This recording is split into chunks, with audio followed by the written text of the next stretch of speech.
우리가 구원받은 이후에 주님이 우리를 부르실 때까지 이 땅에서 어떻게 살아가야 되느냐, 우리가 무엇에 힘써야 되느냐, 오늘은 거기에 대한 이야기들을 한번 나누어 보도록 하겠습니다. 우리 대유리문답 153문부터 우리 160문까지를 한번 살펴보도록 하겠습니다. 사실 이제 대유리문답이 153문부터 196문까지 끝까지는 전부 다 은혜의 방편에 대한 이야기들을 하고 있습니다. 특별히 세 가지를 이야기를 하고 있는데, 이 말씀, 두 번째는 성례, 세 번째는 기도, 이 세 가지 은혜의 방편에 대한 이야기가 153문부터 끝까지 등장하고 있습니다. 어, 특히 이제 그 구체적인 내용들은 155문부터 160문까지는 말씀에 대한 이야기를 하고 있고, 161문에서 177문까지는 성례에 대한 이야기를 하고 있습니다. 세례가 무엇인지, 성찬이 무엇인지, 세례와 성찬의 관계는 어떠한지, 여기에 대한 얘기를 하고 있고, 그리고 178문부터 196문, 우리 마지막 끝까지는 기도에 대한 이야기를 합니다. 그래서 기도의 일반적인 그 내용들을 먼저 살펴보고 나서 우리가 어떻게 기도해야 될지, 기도의 방향성 또는 우리 삶의 방향성을 제시해주고 있는 우리 주기도문에 대한 이야기가 끝까지 등장을 하고 있습니다. 물론 은혜의 방편은 이 세 가지만으로 축소할 수는 없습니다. 교회가 시행하는 이 모든 것들이 다 은혜의 방편이라고 우리가 확장해서 생각할 수 있습니다. 그러나 가장 중요한 부분들, 이 말씀과 성례와 기도에 대한 이야기들을 집중적으로 대유리문답에서는 하고 있습니다. 그래서 오늘은 은혜의 방편 중에 가장 중요한 이 말씀에 대한 이야기들을 오늘 중심적으로 이야기를 하고, 우리 다음 주에는 또 성례에 대한 이야기들을 또 한번 나눠보도록 하겠습니다. 우리 오늘은 대요리문답 153문부터 시작이 우리 되고 있는데, 우리 153문을 한번 먼저 살펴보도록 하겠습니다. 하나님의 법을 위반했기 때문에 우리에게 당연한 그의 진노와 저주를 피하기 위하여 하나님께서 우리에게 요구하는 것은 무엇인가? 우리는 모두 다, 모든 사람은 하나님의 법을 위반한 사람들입니다. 인류의 대표인 아담의 타락으로 말미암아 아담 안에서 모든 사람이 죄를 짓고 타락을 했습니다. 하나님의 법을 위반했습니다. 하나님의 법, 율법은 하나님의 뜻을 기록하고 있습니다. 그래서 하나님의 뜻을 기록한 하나님의 법을 어긴다는 것은, 곧 하나님의 말씀을 어긴다는 것은 그 법을 기록하신 하나님을 거역하고 대적하는 것과 같은 것입니다. 선하신 하나님의 그 뜻을 대적하는 자에게 하나님은 진노하고 저주하십니다. 이것을 우리는 하나님의 공의라고 이야기를 합니다. 근데 우리 모든 사람은 로마서 3장처럼 모든 사람이 다 죄인이다. 의인은 하나도 없고 하나님의 법을 위반했고, 그러면 모든 사람은 하나님의 저주와 진노 아래, 하나님의 심판 아래 있는 자가 되었습니다. 네. 우리가 아무리 외적으로 도덕적으로 조금 더 다른 사람보다 나은 그런 인간성을 가지고 있다 하더라도 근본적으로 모든 사람은 죄인이고 영원한 하나님의 형벌을 받아도 할 말이 없는 그런 사람들입니다. 우리는 하나님 앞에서 핑계할 수 없고 변명할 수 없는 그런 죄인이란 사실을 우리가 잊지 말아야 됩니다.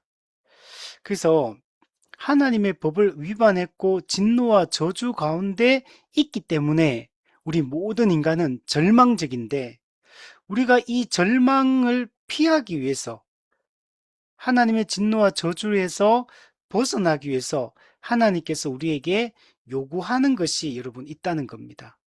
그래서 이 두 가지 하나님의 요구가 있는데, 이 하나님의 이 요구를 우리가 받아들이면 구원을 받게 되지만, 하나님의 이 두 가지 요구를 받아들이지 않으면 멸망에 이르게 됩니다. 자, 그 내용을 밑에 기록을 하고 있습니다.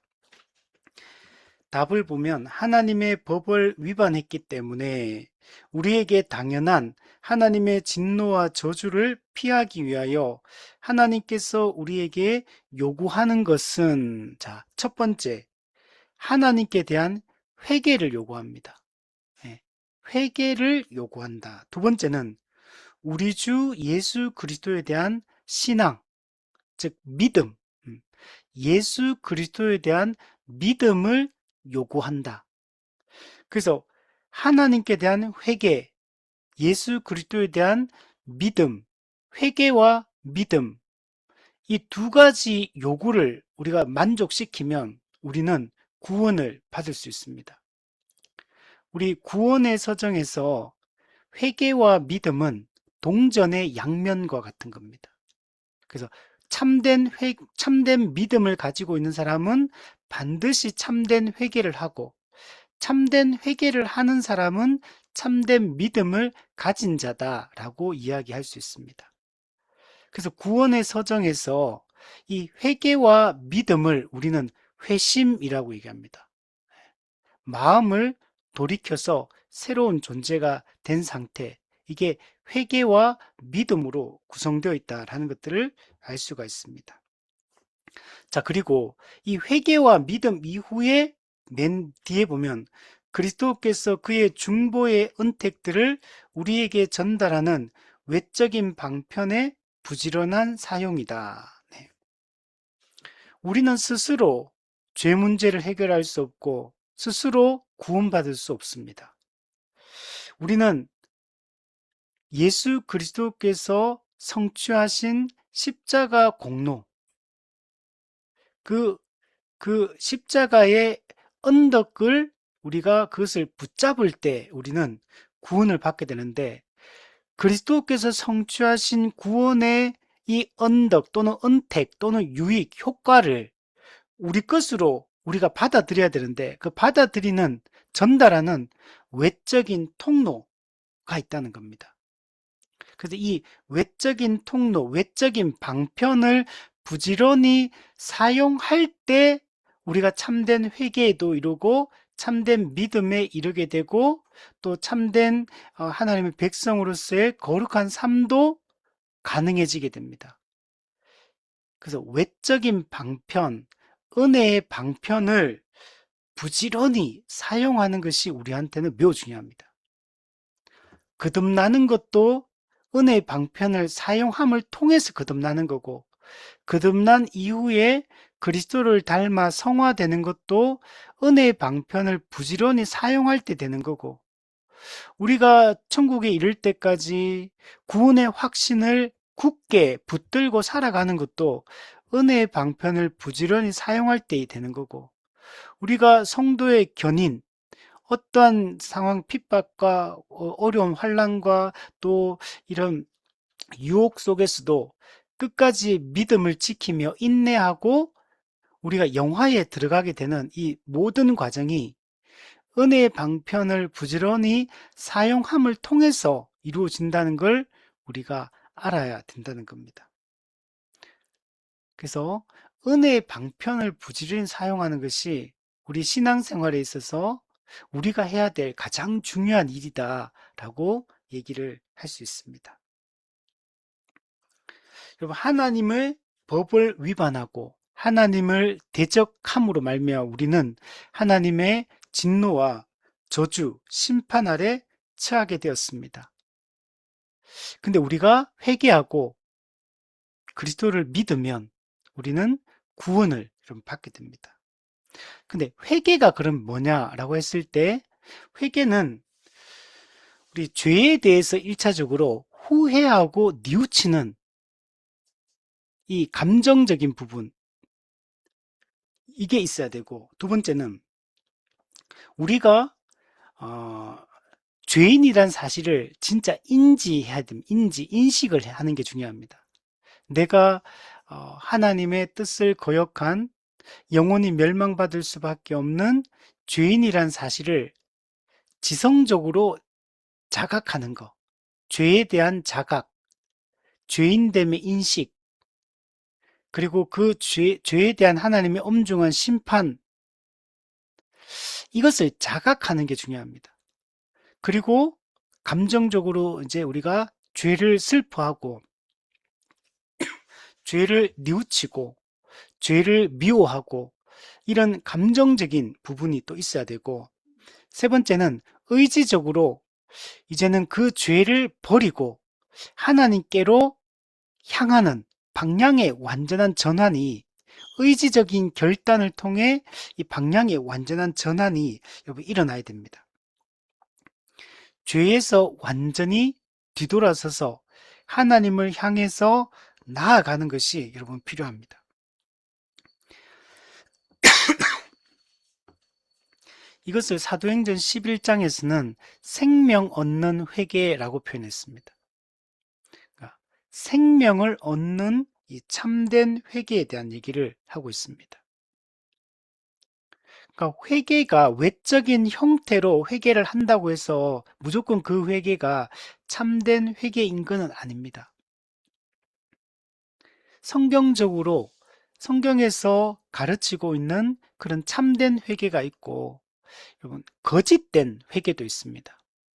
우리 철로역정에도 보면 회개한다고 말하고 좁은 길로 들어서 있는 수많은 사람들이 있지만 그들의 그 회개가 참된 회개가 아니라는 사실이 다 드러납니다. 죄에서 돌이키지도 않고 그리스도를 의지하여 은혜만을 붙잡고 살아가지도 않고 비용을 계산하고 권리를 포기하고 대가를 지불하며 그리스도를 따르는 삶도 없는 경우가 많아요. 그래서 결국에는 그들이 하나님의 백성이 아님이 다 이게 드러나게 되고 그들은 지옥을 향하여 나아가게 되는 것을 볼 수가 있습니다. 그래서 우리는 반드시 이런 생명 얻는 회개, 참된 회개를 하는 것이 중요합니다. 우리가 예수님을 믿을 때 처음에 우리가 하는 걸 결정적 회개라고 합니다. 결정적 회개를 하고 그 이후에 우리는 또 매일매일 거듭난 이후에 일상적 회개를 하면서 우리는 살아가는 것이 중요합니다.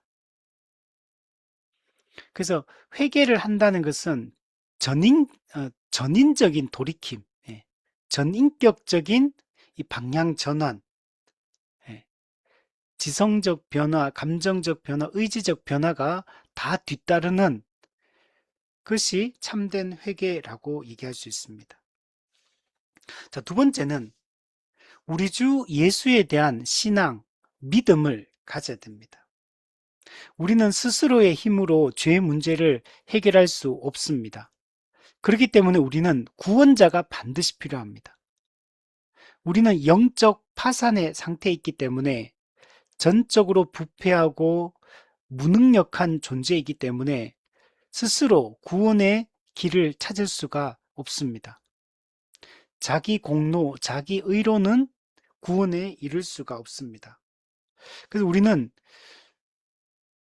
하나님과 이 죄인인 우리 사이에 이 죄의 문제를 해결할 중보자가 반드시 필요하고 이 중보자를 하나님께서 창세전에 예수 그리스도를 그 중보자로 택정하셨습니다.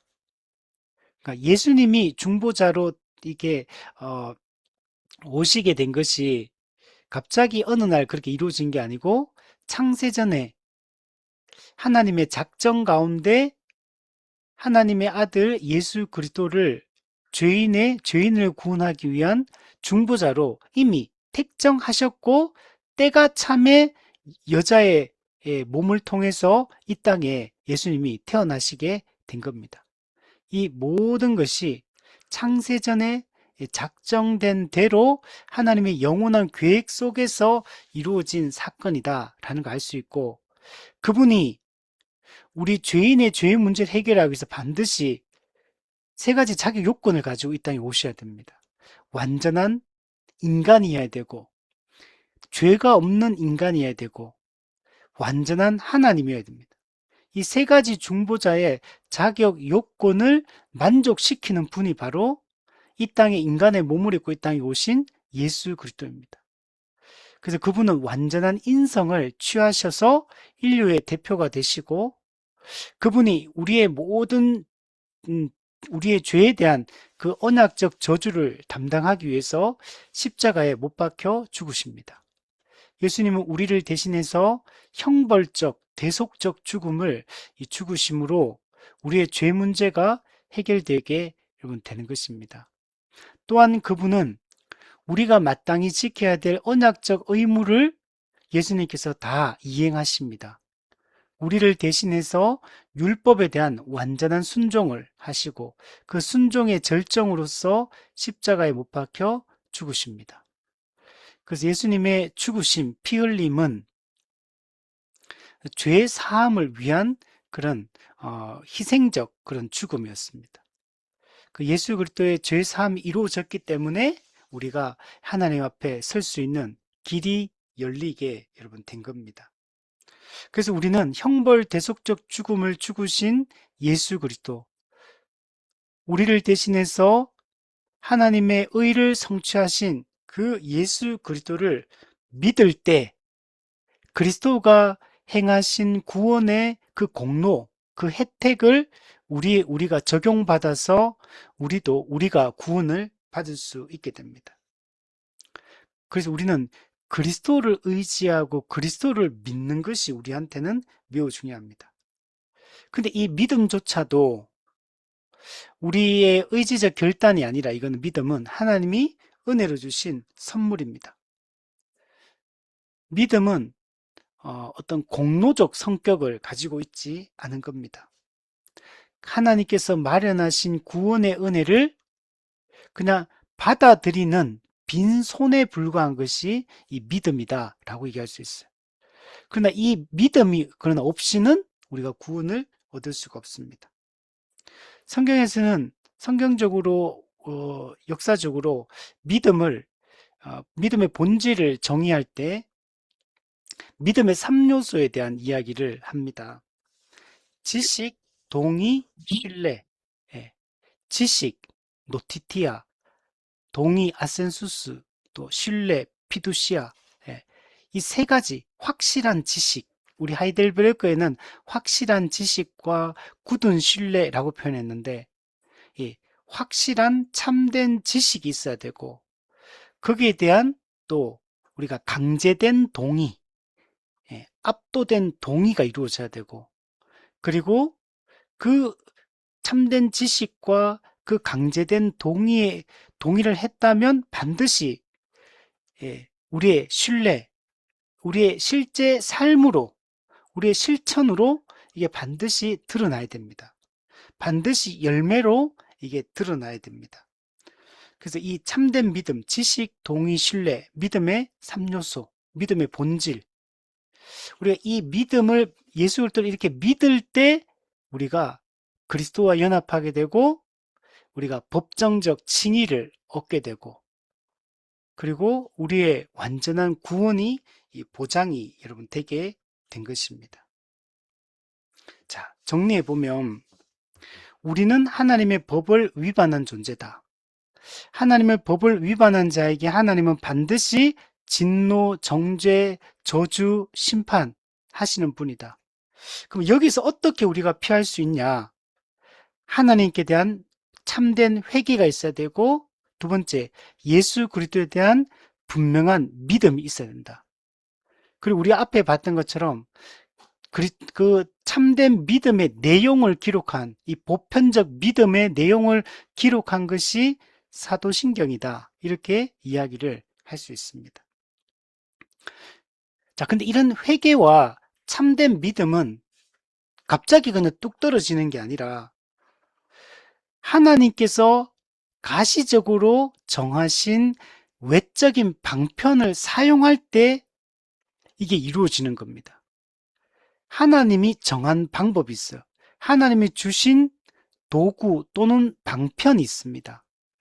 이걸 가시적 방편, 외적인 방편 또는 은혜의 방편 또는 은혜의 수단, 뭐 다양하게 우리 표현할 수 있는데, 이걸 통해서, 이 가시적 수단을 통해서 그리스도께서 성취하신 은혜의 유익들을 우리한테 전달을 해주게 됩니다. 만약 은혜의 방편을 사용하지 않으면 그리스도께서 객관적으로 십자가 공로를 성취하셨다 하더라도 주관적으로 우리에게 이게 전달될 수가 없어요.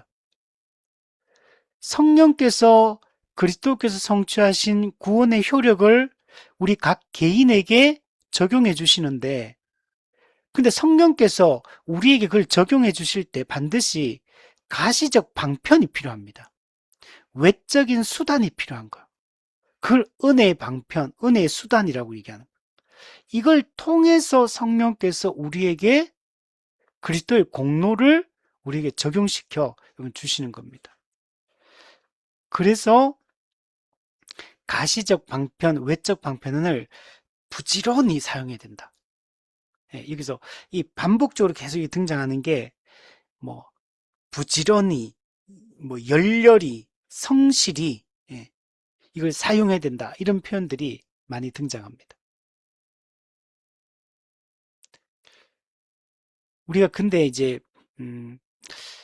마음이 이렇게 굳어지고, 예, 이 세상이 점점 더 악해지고, 또 우리의 교회도 오늘날 교회가 많이 약해지고 영적으로 약해지고 또 세속주의에 더 점점 더 물들고 이러다 보니까 은혜의 방편을 부지런히 사용하는 것이 하나님과 올바른 관계를 맺고 하나님 뜻 안에 머물러서 거룩하게 살아갈 수 있는 방법인데, 교회가 이 은혜의 방편들을 부지런히 사용하지 않는 것이 오늘 우리의 모든 문제의 이 원인인 겁니다.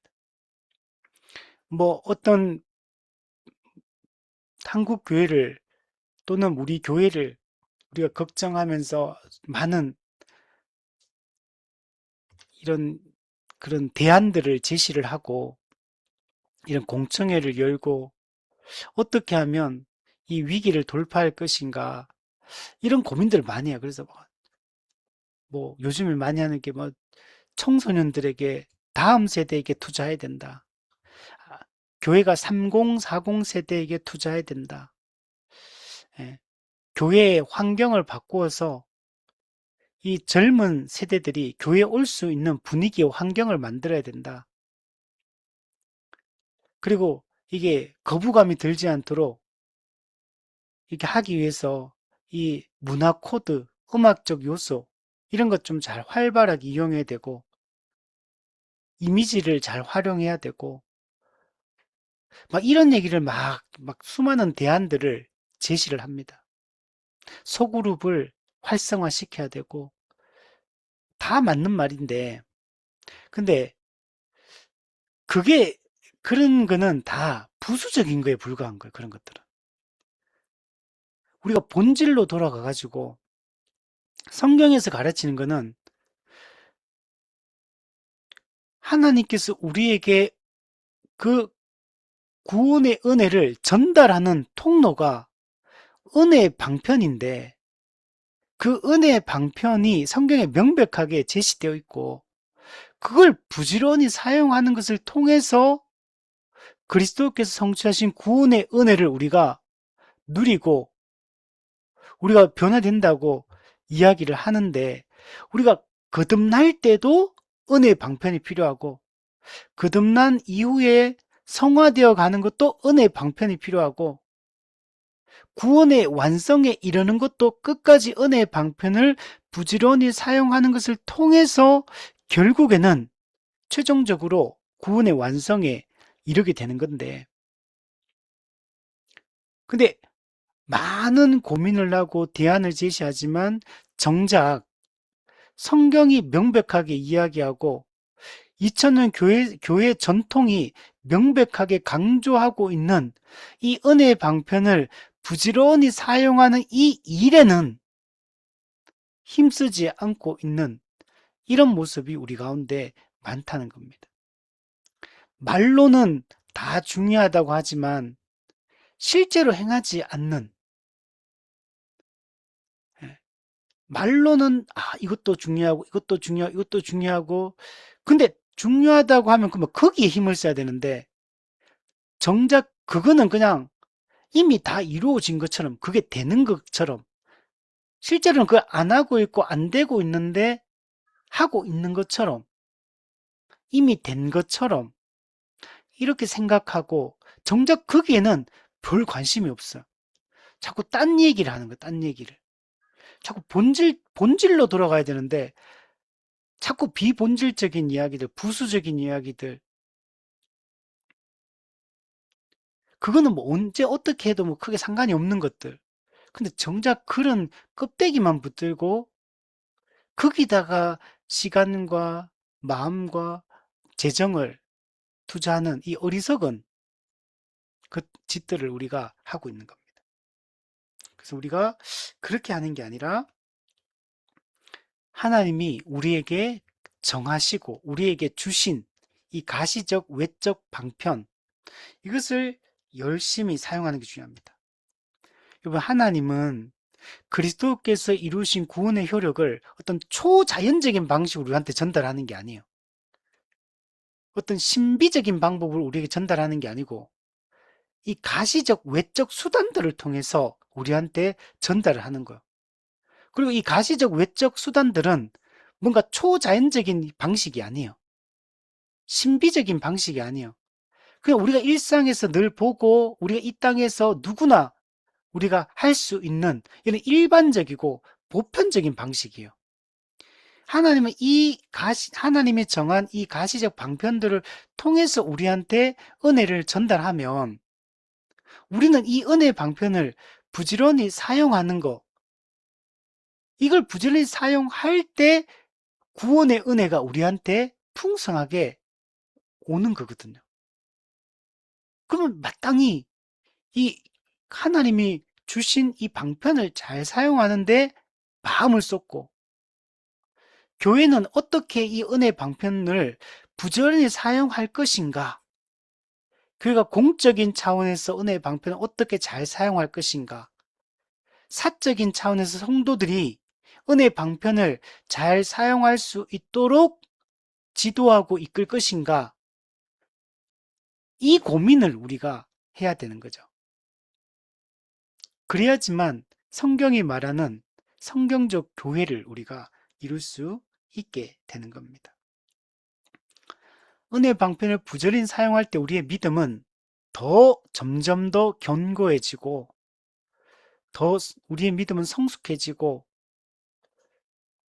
우리의 그 성숙함이 율법을 실천하는 것으로, 우리 야고보서 말씀처럼 행하는 것으로, 최고의 법인 이웃 사랑으로, 자기 몸처럼 사랑하는 이웃 사랑으로 이렇게 드러나고 증거가 되게 되는 겁니다. 자, 154문을 보면 그리스도께서 자기의 중보의 혜택, 그, 그, 그 몸된 교회에 전달하시는 외적 방편은 무엇인가? 네. 자, 이거 우리가 제목을 잘 봐야 돼요. 그리스도께서 자기 중보의 혜택, 그리스도가 중보자로서 행하신 그 구원의 혜택, 구원의 은혜, 구원의 유익이 몸된 교회에 어떻게 전달하느냐? 외적 방편을 통해서 전달한다는 거. 그러면 그 외적 방편이 뭐냐가 중요하겠죠. 답을 보면 그리스도께서 자기 중보의 혜택을 그 몸된 교회에 전달하시는 외적인 또는 일반적인 또는 보편적인 방편은, 즉 이게 신비적이고 초자연적이지 않아요. 우리가 외적으로 그냥 가시적으로 보이는 방편이에요. 그는 그의 모든 규례인데 그의 모든 규례는 교회가 시행하는 모든 걸 교회가 시행하고 있는 은혜 방편 전체를 지금 이 한마디로 그의 모든 규례라고 표현한 겁니다. 여기는 여러 가지가 다 들어가요. 말씀, 성례, 기도, 찬송, 성도의 교제, 권징, 성도의 식탁 교제, 또 성경 공부, 또 선행, 봉사, 또 헌금을 드리는 것, 그리고 서로 권면하고 이렇게 또 하는 권징하는 거, 뭐 이 모든 거, 찬송하는 거, 뭐, 수련회를 가는 거. 그러니까 교회에서 시행하는 이 모든 것들이 다 하나님이 우리에게 주신 넓은 의미에서 보면 다 은혜 방편들이에요. 자, 근데 그 중에서도 특별히 더 중요한 게 있어요. 말씀, 성례, 기도. 물론 이 세 가지만 가장 중요하거든요. 뭐 우리가 뭐 어떤 분은 나는 기도 빼고 찬송을 듣고 싶다. 뭐 나는 기도 빼고 권징을 듣고 싶다. 물론 그럴 수도 있어요. 사실은 이제 은혜 방편을 얘기할 때 말씀, 성례, 권징을 교리적으로 보면 대표적으로 이야기하는데 지금 대요리문답에서는 권징을 빼고 기도를 여기 집어넣어놨어요. 그래서 말씀, 성례, 기도. 예. 이게 특별히 이 세 가지가 교회에 실제적으로 중요하다라는 걸 강조하기 위해서 여기서 이야기를 합니다. 그래서 가장 특별하고 어떤 본질적인 중요성을 지닌 일반적인 은혜 방편 이 세 가지에 대한 얘기를 우리 196문까지 이 끝까지 하고 있는 겁니다. 말씀은 가장 중요한 거. 우리가 은혜 방편이 뭐냐라고 했을 때 딱 한 가지만 우리가 요약해서 말한다면 말씀이라고 할 수 있어요. 그리고 성례, 기도, 찬송, 나머지 모든 것들은 전부 다 말씀에 기반을 두고 하는 겁니다. 그래서 그 모든 것들은 말씀과 무관한 것들이 아니고 모든 것은 말씀을 기반으로 다 하는 거기 때문에 넓은 의미에서 은혜의 방편이다 얘기할 수 있고 한마디로 한다면 은혜의 방편은 말씀입니다. 말씀이 은혜의 방편. 하나님이 우리를 부르시고 그리스도의 공로를 우리에게 적용하시고 우리를 새롭게 하는 이 방법은 말씀이다. 하나님은 말씀을 통해 우리에게 역사하시고 일하신다. 이렇게 말할 수 있습니다. 우리 10계명 2계명에 그에 보면 하나님을 형상으로 만들어서 예배하지 말 것을 얘기합니다. 하나님의 형상, 하나님을 보이지 않는 하나님을 보이는 형태의 형상으로 이미지로 만드는 순간 하나님의 본질이 왜곡됩니다. 여러분, 그 눈에 보이는 가시적인 어떤 물건이 보이지 않는 하나님을 담아낼 수가 없고 표현할 수도 없어요. 그래서 하나님을 우리가 예배할 때는 형상이라는 방법으로는 하나님을 바르게 예배할 수 없다. 그러면은 어떻게 하나님을 예배해야 되느냐? 방법이 뭐냐? 말씀의 방법이다. 하나님은 자기 자신을 말씀으로 계시해 주셨어요. 그래서 말씀만이 하나님을 가장 정확하게 드러내고 말씀이 하나님이 어떤 분인지 어떤 사역을 하셨는지 성품이 무엇인지 약속이 무엇인지 그분의 뜻이 무엇인지 그 모든 것들이 말씀으로 계시되어 있는 거죠. 그래서 우리는 말씀을 통해서만 하나님을 바르게 알고 그분이 기뻐하는 예배를 드릴 수 있는 유일한 방법이다 라고 얘기할 수 있습니다.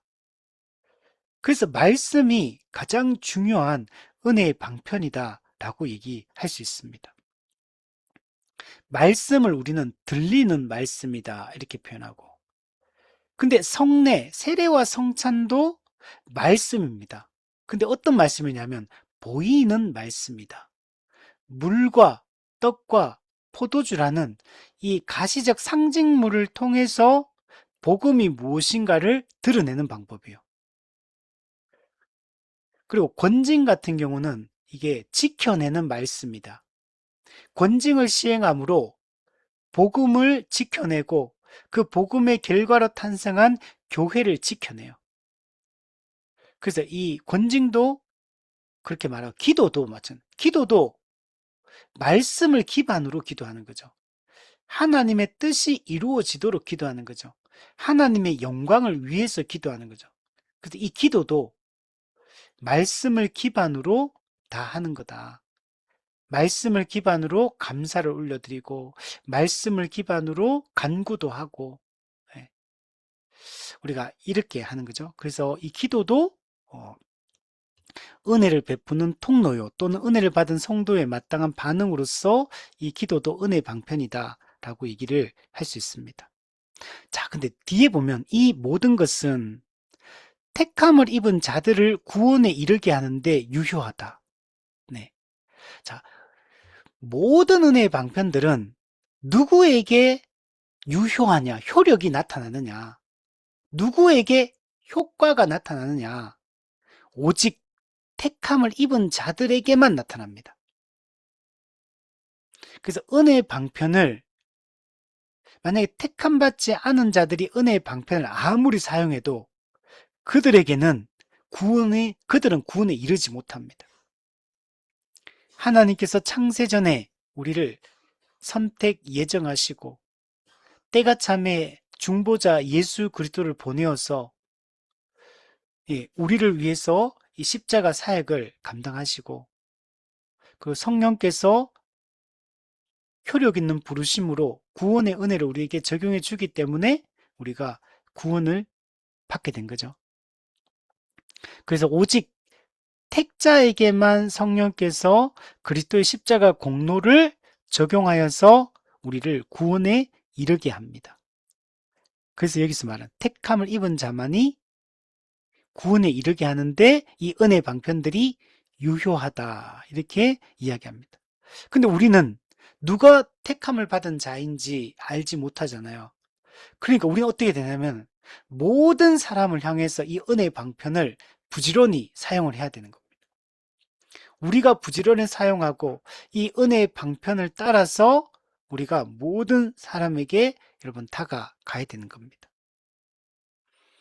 자, 155문에 보면, 자, 155문부터 160문까지 오늘 우리가 여기 공부해야 될 부분인데, 이거는 지금 154문에서 은혜 방편 중에서 특별히 세 가지를 얘기했잖아요.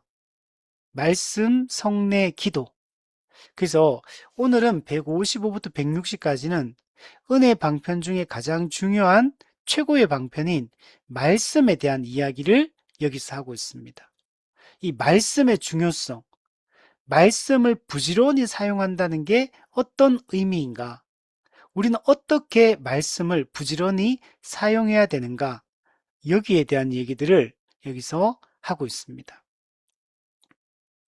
하나님이 구원을 계획하시고 예수님이 구원을 성취하시고 성령님이 구원을 적용하는데, 성령님이 역사하는 가장 강력한 도구가 뭐냐? 이 말씀입니다. 성령은 말씀을 통하여 우리에게 구원의 공로를 여러분 적용해 주십니다. 그래서 이 말씀에 대한 얘기들을 한번 나눠보도록 하겠습니다. 155문에 보면 말씀이 어떻게 구원에 유효하게 되는가. 네. 여러분, 여기서 계속 우리 교리 문답에 보면 유효하다라는 단어를 많이 써요. 또는 효과적이다, 또는 효력 있다, 이런 표현들이 많거든요. 그래서 실제로 구원이 유효하게, 구원이 실제로 이루어져야 되는 거. 근데 그게 뭘 통해 이루어지느냐? 말씀을 통해 이루어진다는 거. 그래서 하나님이 죄인을 부르시는 방법은 말씀을 통해 부르시는 거예요.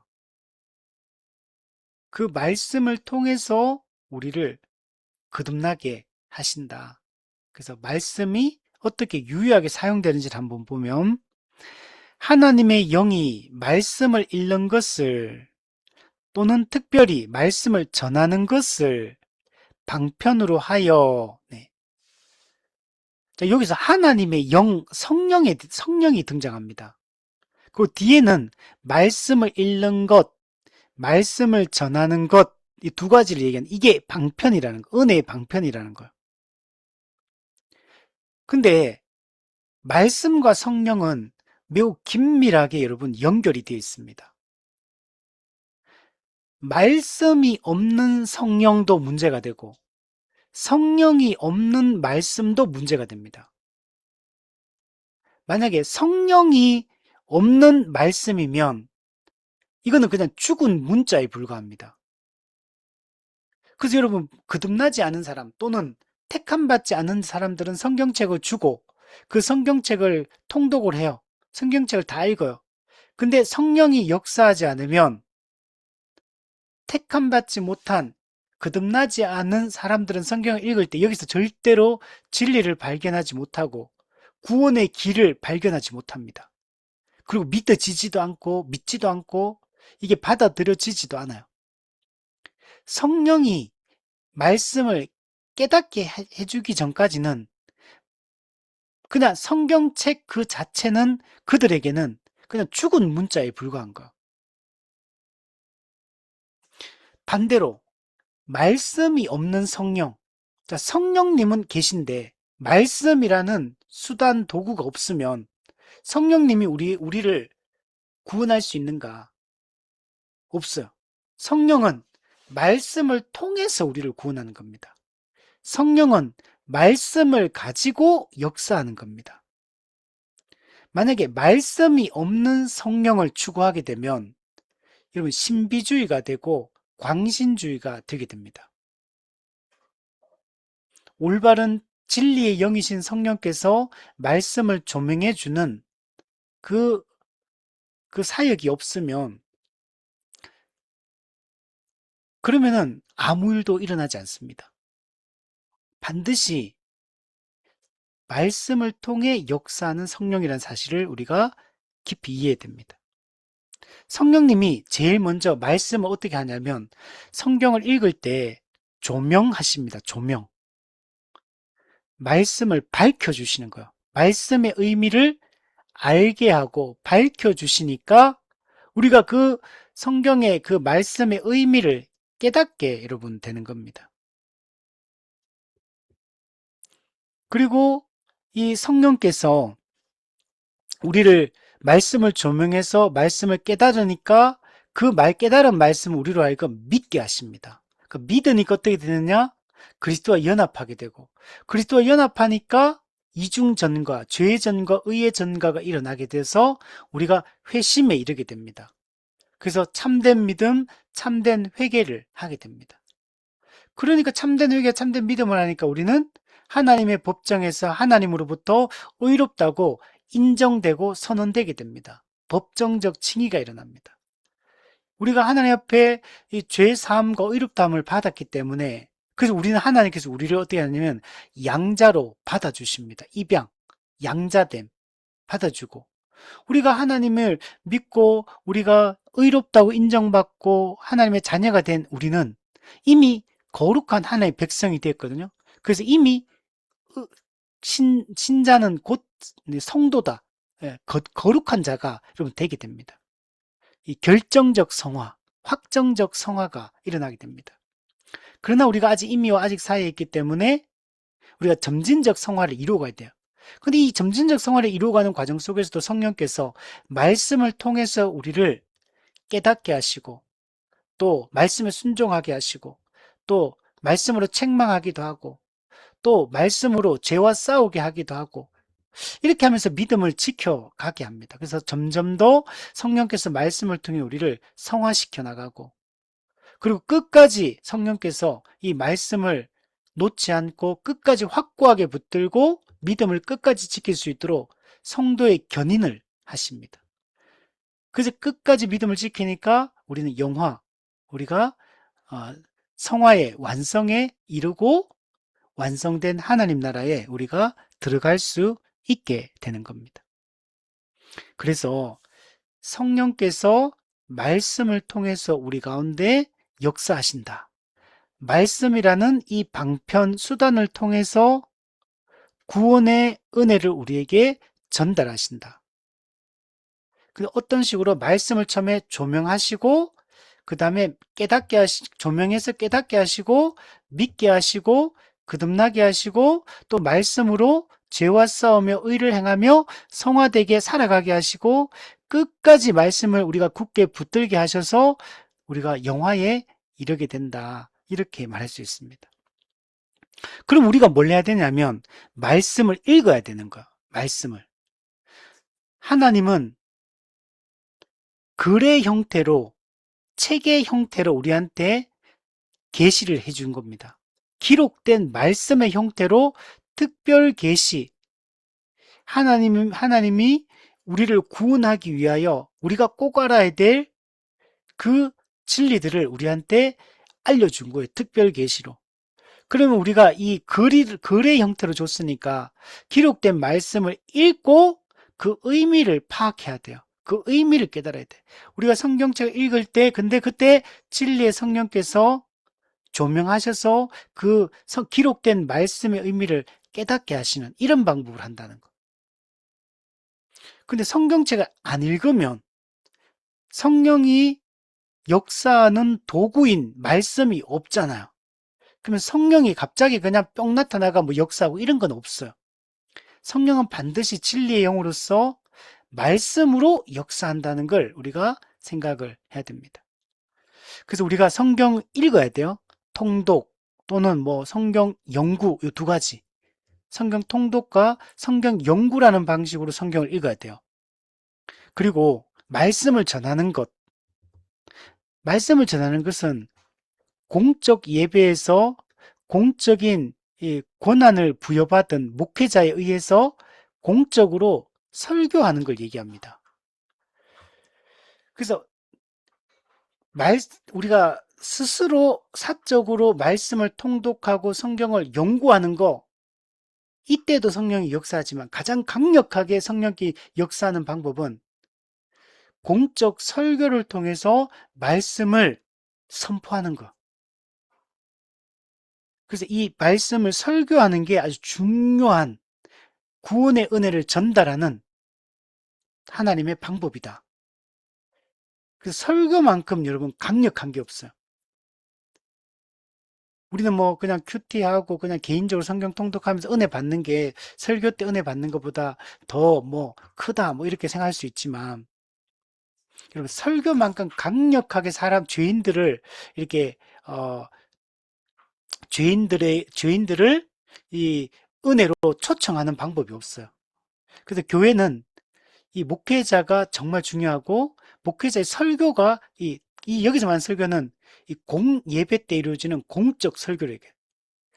한 지역교회에 속한 전체 성도가 시간과 공간을 분리해서 같은 공간에, 같은 시간에, 같은 말씀을 함께 듣고 함께 그 말씀에 반응해서 아멘으로 화답하고 그리고 함께 우리가 그 말씀을 붙들고 소리를 내어 서로의 기도 소리를 들으며 한 공간에서 한 마음으로 함께 기도하고 그 말씀으로 서로 위로하고 권면하고 또 그 말씀을 통해서 내가 받은 은혜를 성도들과 나누고 이런 주일날 이루어지는 공예배 때 이루어지는 이런 말씀의 교제가 매우 중요한 거예요.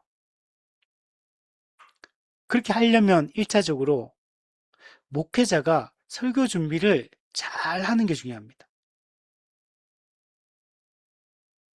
성경신학적으로도 조직신학적으로도 바른 이 교리적 설교, 신학적 설교를 해야 돼요. 그리고 이 성경의 명백한 이 교리와 이 가르침들을 우리 성도의 각 사람의 청중의 그 상황에 맞게끔 적실하게 적용해서 이 말씀이 단순히 그냥 책에 있는 나와는 상관없는 그런 이야기가 아니라 지금 이 말씀을 통해 하나님께서 나에게 말씀하시는 내 삶의 구체적인 정황 속에 말씀하시는 하나님의 음성으로 이게 들려야 되는 겁니다. 그래서 목회자들은 이 설교 준비에 진짜 온 힘을 우리가 기울여야 되고, 매주 이 공예배 때 선포되는 설교가 그것만으로도 우리가 충분히 은혜의 공급이 이루어지고, 우리의 삶을 돌아보고 우리가 좀 하나님 앞에 회개하고 돌이킬 수 있는 그런 말씀이 되도록 하는 게 중요합니다. 우리가 이렇게 하면 우리가 이 진리를 더 확신하게 되고, 우리는 그 진리를 믿는 자로서 더 겸손하게 되고, 우리 속에 있는 더럽고 악한 것들을 다 몰아내고 오직 그리스도에게로 더욱더 가까이 나아가게 하는 겁니다. 그리고 우리는 더 그리스도의 형상을 본받게 하시고, 거듭난 이후에는 점점 더 그리스도의 형상을 본받아 점점 더 성숙하게 자라갑니다. 그리고 죄와의 영적 전투를 하면서 죄와 싸워 이기며 살아갑니다. 모든 순간에 하나님의 그 그리스도의 뜻에 복종하며 말씀을 실천하는 사람이 되고, 또 우리가 점점 더 강건케 되어서 모든 시험, 이 유혹과 부패에 빠지지 않고 세속에 물들지 않고 죄와의 싸움을 승리하며 우리는 점점 더 은혜 가운데 굳건하게 세워지고, 우리가 그래서 끝까지 이 성도의 견인 그리고 영화에 이르도록 성령께서 말씀을 통해 우리 가운데 여러분 역사를 하는 겁니다. 그래서 우리가 이 말씀이 성령이 사용하시는 가장 강력한 도구가 말씀이다. 그래서 이 말씀을 공적으로도 사적으로도 우리가 가까이 하고 우리가 이 말씀을 붙들고 살아가는 게 중요하다. 156문, 하나님의 말씀은 모든 사람이 읽어야 되는가? 그렇죠. 비록 누구나 다 공적으로 회중에게 말씀을 봉독하게 허락되어 있지는 않으나, 그죠? 공예배에서 아무나 나와가지고 막 성경을 읽지는 않잖아요. 뭐 방문자가 왔는데 갑자기 성경 봉독하세요 이렇게 하지 않는다는 거. 공예배 때 공적으로 성경을 읽는 것은 오직 직분자에게만 여러분 제한되어 있습니다. 그래서 이 말씀의 권위를 위해서, 교회의 질서를 위해서 오직 직분자만이 공예배 때 성경을 읽도록 허락이 되어 있는 겁니다. 그리고 모든 사람들이, 그러니까 하나님의 말씀을 읽어야 될 대상은 중세 시대처럼 성직자들만 읽어야 된다 이런 게 아니라는 거예요. 중세 시대는 성직자, 평신도 구분해가지고 성직자의 전유물로 성경을 두고 평신도는 성경을 못 보게 하고 이런 방식으로 하면 안 된다는 거예요. 그래서 종교개혁자들은 모든 성도는 스스로 직접 성경을 읽고 하나님의 뜻을 깨우치고 하나님의 그 은혜를 받는 것이 중요하다. 그래서 성경을 번역해서 각 자국어로 된 성경을 손에 가지고 스스로 성경을 읽고 하나님을 알고 하나님을 예배할 수 있도록 그렇게 한 거예요. 자, 그래서 모든 사람들이 각각 홀로 그리고 가족들과 함께 읽어야 할 의무가 있다. 여러분, 공적인 성경 낭독 같은 경우는 아까 말한 직분자들만 할 수 있지만 사적인 성경 읽기, 개인적 성경 읽기 연구는 모든 사람이, 모든 성도가 다 해야 되는 거. 그리고 스스로, 홀로, 스스로. 그리고 가족들과 함께 읽어야 할 의무가 있다. 그러니까 성경 읽기 그러면 우리는 그냥 그냥 집에서 혼자 읽고 이런 거 생각하잖아요. 아니요. 가족이 함께 읽어야 된다. 그래서 부모가 자녀를 신앙 교육을 하고 교리를 가르치고 하는 게 원래 교회 전통이거든요. 그게 원래 신앙 교육은, 자녀의 신앙 교육은 부모에게 달려 있어요. 교회가 할 일은 그 부모를 교육하는 게 교회의 역할이고, 가정에서는 부모가 자식에게 성경을 가르치고 성경을 함께 읽으며 그 성경을 토론하고 그 의미를 알아가고 그 말씀에 적용해서 함께 위로하고 권면하고 기도하고 이렇게 살아가는 게 우리가 해야 될 일입니다. 우리는 스스로 가정에서 가족들과 함께 부지런히 성경을 읽고 성경을 연구하는 것이 필요합니다. 특히 부모는 자녀에게 성경 가르치는 이 가장 중요한 그런 역할을 가지고 있다는 걸 알고, 그렇게 하려면 부모가 성경을 잘 알아야지 가르칠 수 있겠죠. 그래서 교회는 부모가 성경을 잘 알 수 있도록 열심히 부모 교육을 해야 돼. 성인 성경 교육을 하는 것이 매우 중요하고, 그 부모는 가정으로 돌아가서 자녀에게 교리 교육을, 이 성경 교육을 할 수 있도록 교회는 끊임없이 성도들을 지도하고 가르치고 확인하고 할 수 있도록 격려하고 또 방법을 찾고 하는 일들을 교회는 해야 됩니다. 자, 이 목적을 위해서 성경이 원어에서 각 나라 백성의 방언으로 번역되어 있다.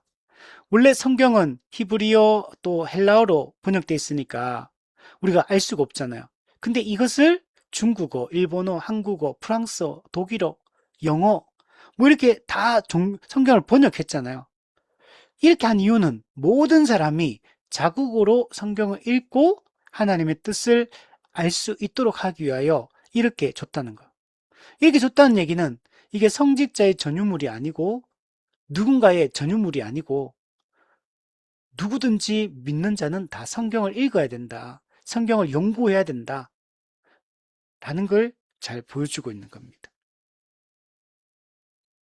자, 157문에 보면 그럼 하나님의 말씀을 어떻게 읽어야 되느냐? 즉 성경을 대하는 태도가 어떠해야 되느냐? 성경은 높이 받들고 경외하는 마음으로 읽어야 한다. 그럼 성경은 하나님의 뜻을 기록한 하나님의 법입니다.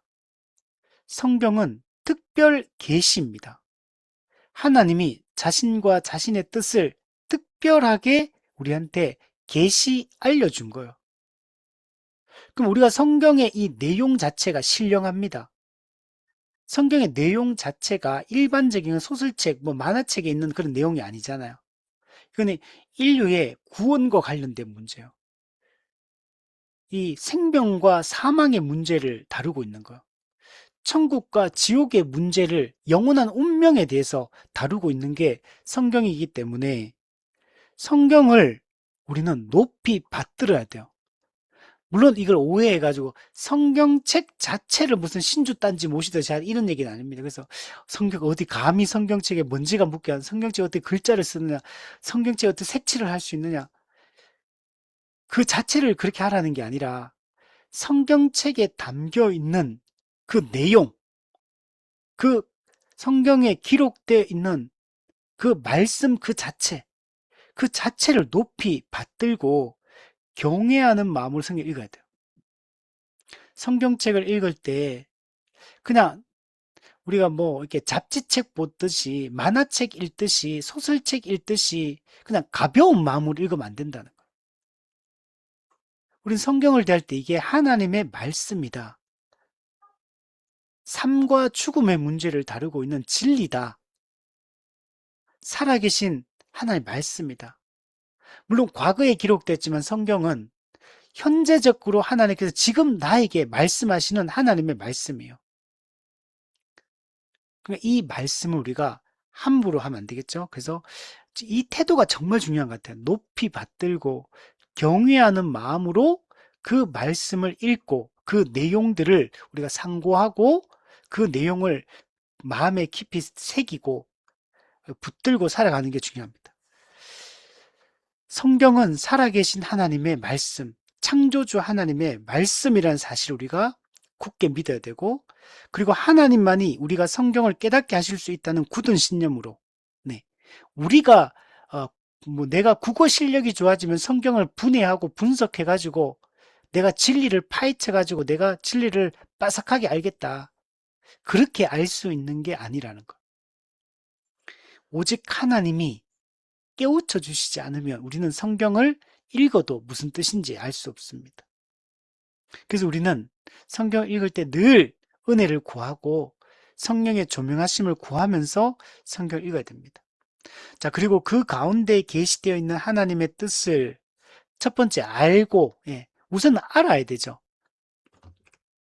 알려면 그 의미를 파악을 해야 됩니다. 해석을 해야 돼요. 성경을 읽으면 곧바로 모든 게 선명하게 다 드러나진 않거든요. 해석을 해야 돼요. 글이니까. 글의 의미를 해석해야 되죠. 우리가 예를 들면 오늘 아침에 일어나가 페이스북에 누가 글을 올렸다. 그러면 그 글을 읽을 때도 이게 무슨 뜻일까를 생각하면서 이 사람이 이 글을 왜 썼을까, 어떤 의도로 썼을까, 어떤 의미로 썼을까를 생각하면서 해석을 해야 돼요. 성경도 마찬가지죠. 하나님이 우리에게 말씀을 주셨는데 이 말씀이, 이 사건이, 그죠?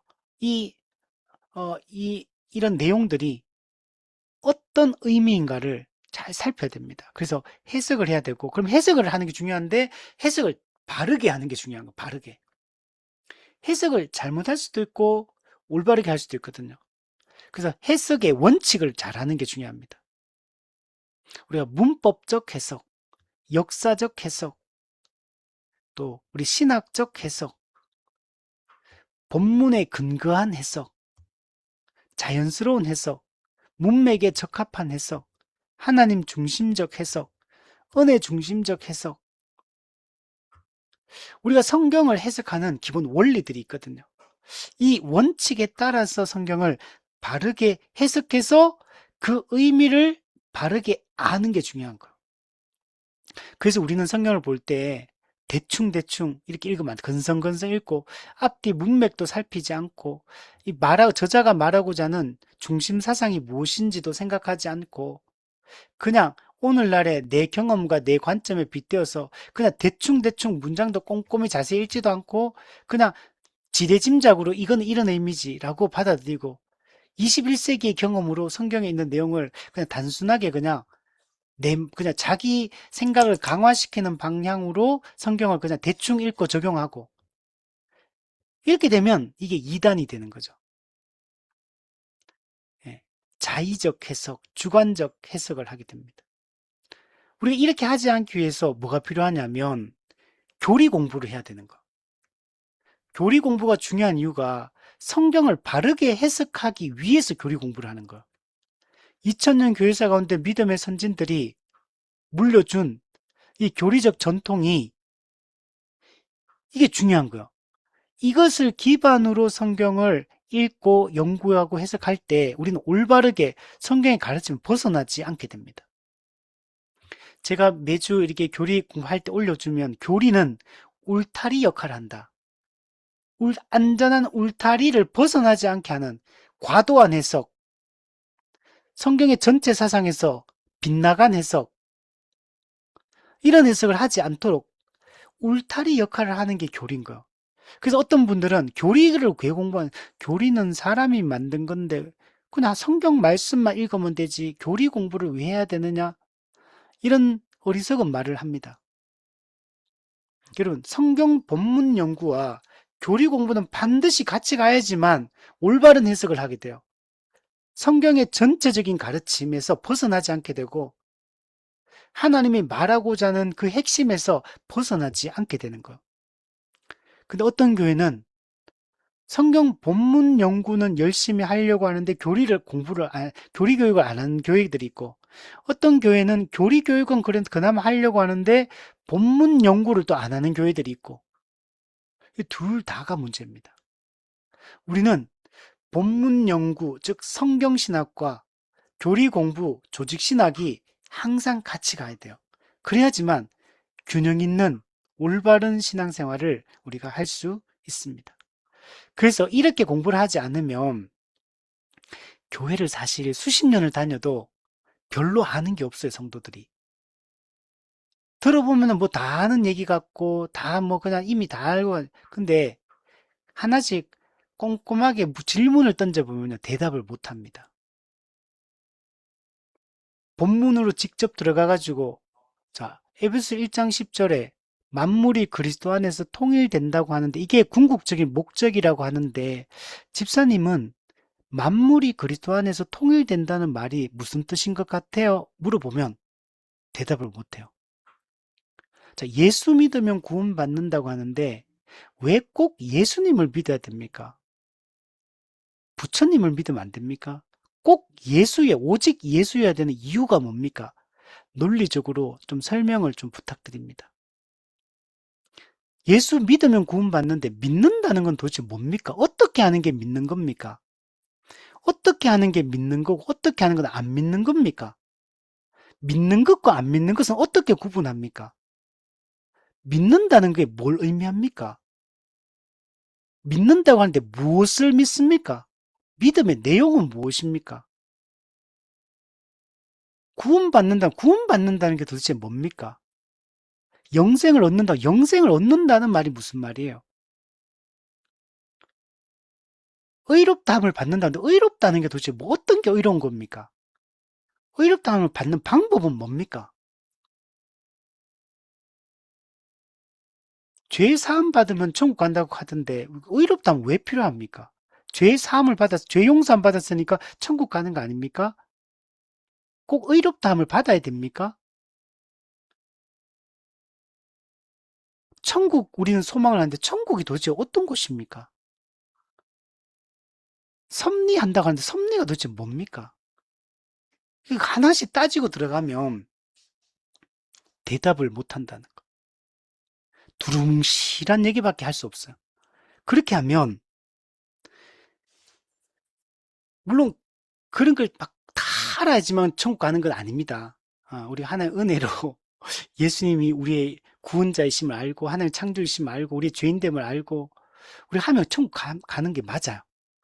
그러나 매우 불투명한 신앙생활, 상황에 따라 흔들리고 상황을 분별할 능력도 없고 다른 사람에게 복음이 뭔지를 설명할 수도 없고 누군가에게 성경의 가르침이 진리라는 사실을 여러분 그것을 확정적으로 설명도 못 해주고 그렇게 하면 물론 천국은 가겠지만 이 땅에서 우리는 너무나 불확실한 불분명한 구원의 확신이 약한 이런 상태에서 살 수밖에 없거든요.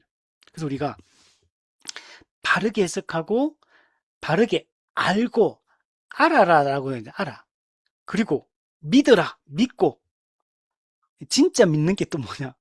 순종하고 순종. 알고 믿고 순종하고 믿음의 3요소 지식, 동의, 신뢰. 알아라. 믿어라. 살아라. 이게 성경의 가르침이거든요. 성경은 네가 이런 걸 느꼈느냐를 묻지 않아요. 성경은 네가 이걸 경험해 본 적이 있느냐를 묻지 않아요.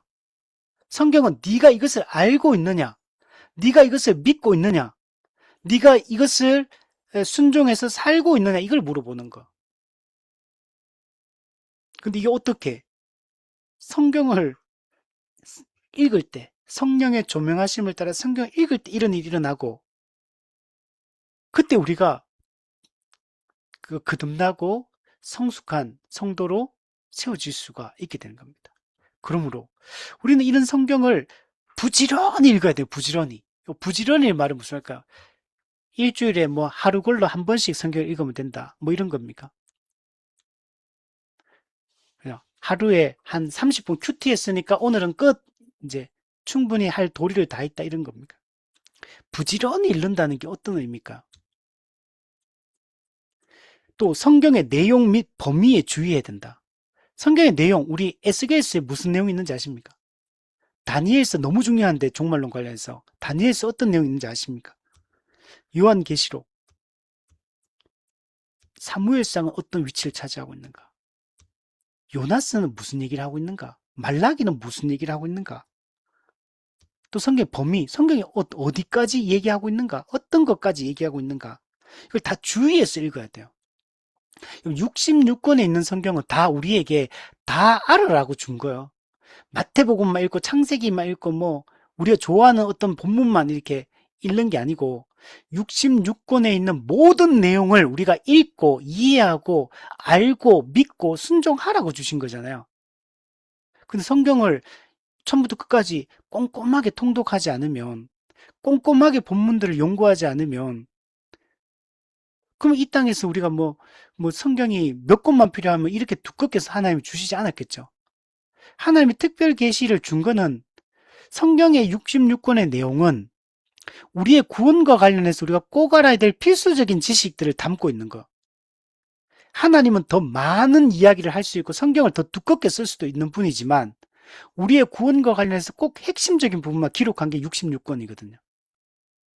그러면 66권을 압축해서 하나님이 기록해 주셨다면 여기 있는 내용은 우리가 이 땅에 사는 동안에 읽고 이해하고 그 말씀을 순종하고 그 말씀을 붙들고 살라고 주신 말씀이거든요. 그 부지런히 읽어야 돼, 부지런히. 아직 교회 오래 다닐 때 성경 1독도 아는 사람이 천지예요, 천지. 근데 맨날 읽는 것만 읽지 안 읽는 건 또 안 읽어. 그러면 안 된다는 거. 이사야서, 예레미야서 읽어야 되는 거예요, 기로도. 욥기 읽어야 되는 거죠. 역대상 읽어야 되는 거죠. 그래서 우리는 66권에 있는 이 성경을 계속 반복적으로 계속 통독하고 그리고 본문의 각 권을 깊이 있게 집중적으로 연구를 해야 돼요. 창세기 연구, 출애굽기 연구, 오래 걸리겠지만 차근차근 연구해 나가야 돼요. 또 그걸 한번 66권을 다 연구했다 하더라도 그 한 번 연구하면 그 본문을 뭐 통달하는 게 아니잖아요.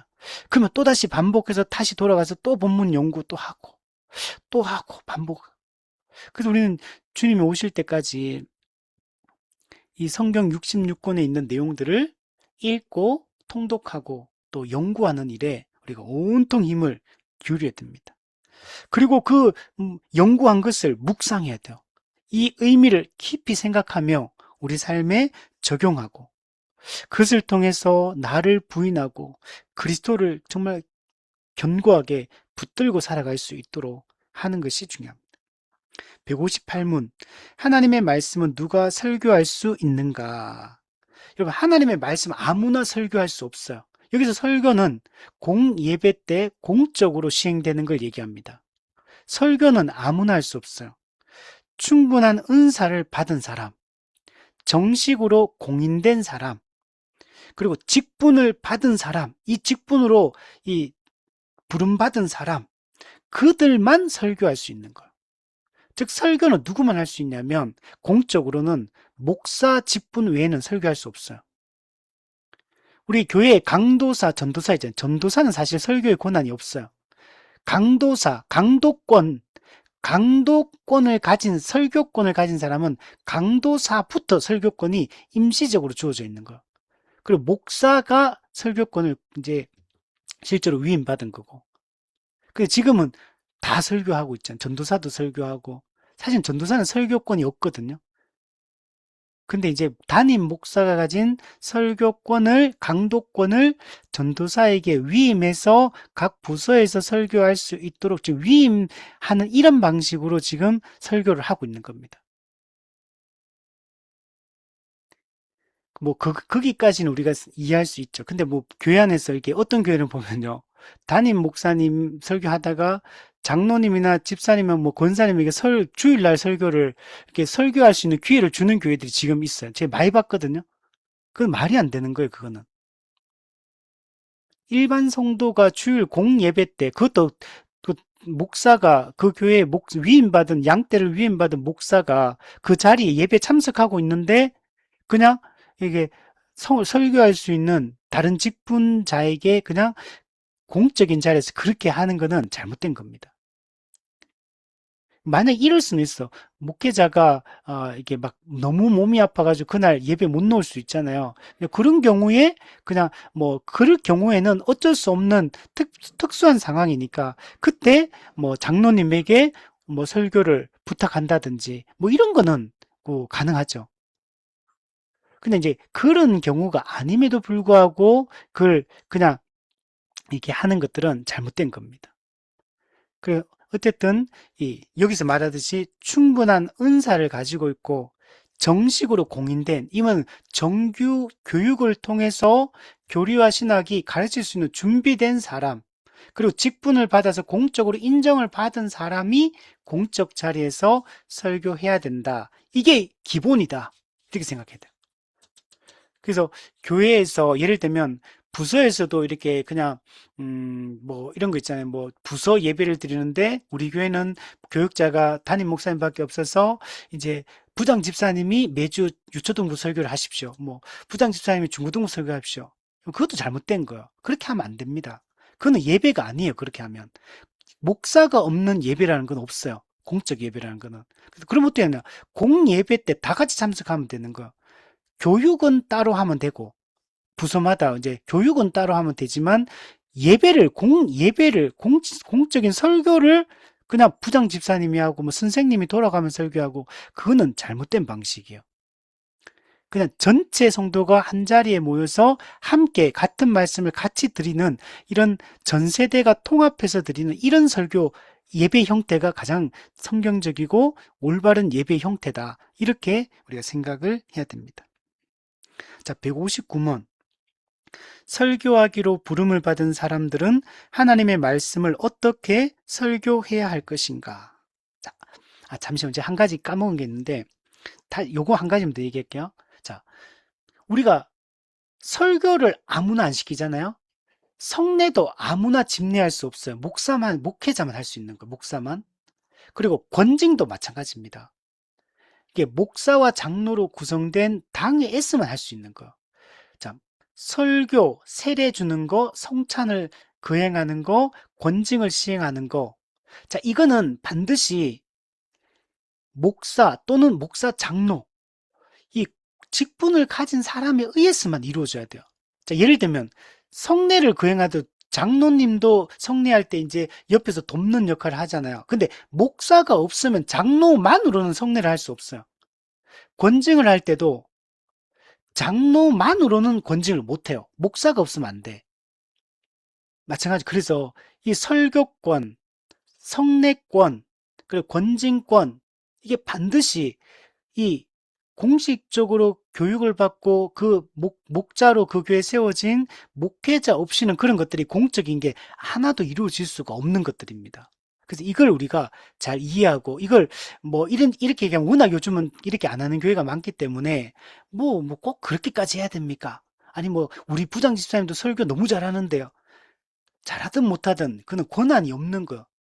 우리가 뭐 예를 들면 뭐 의사인데 뭐 전문의로 이제 따지도 않았는데 그냥 그 사람이 뭐 옆에서 주워 보고 듣고 한 거 많다고 해서 그 사람에게 그냥 당신이 수술하십시오 이렇게 합니까? 안 하잖아요. 그 고난이 없고 그 자격이 없는 사람에게 그냥 있다고 그냥 뭐 그렇게 하면 그거는 법적으로 문제가 되는 거고 그 자격이 없는 자가 무허가로 그렇게 하면 안 되는 거잖아요, 그게. 교회도 마찬가지인 거예요. 교회는 질서가 있거든요. 말씀의 권위를 지키기 위해서 교회의 질서를 유지하기 위해서 반드시 하나님이 정한 교회의 이 직분이라는 조직체의 특징을 가지고 교회가 운영이 돼야 돼요. 그래야지만 성경적 교회가 될 수 있습니다. 이런 하나하나를 가볍게 여기고 이런 것들을 그냥 뭐 상황에 따라서 뭐 형편이 그러니까 이렇게 해도 되는 거 아니냐. 뭐 그게 뭐 그렇게 중요하냐. 아니요. 그렇게 되기 때문에 복음이 변질되고 교회 질서가 이렇게 무너지게 되는 거예요. 하나님께서는 이런 것들을 성경에 이걸 알려주고 있고 성경의 그 가르침을 따라 2000년 교회사 가운데 교회가 시행하는 이 이게 이 땅의 가시적 교회가 교회를 세우는 기본적인 그런 전통들이 있는 겁니다. 그걸 무시하면 안 돼요, 그거. 우리가 그래서 과거 2000년 동안 교회가 해오던 그 형식과 그 방식들을 잘 배우고 그것을 계승하는 게 매우 중요해요.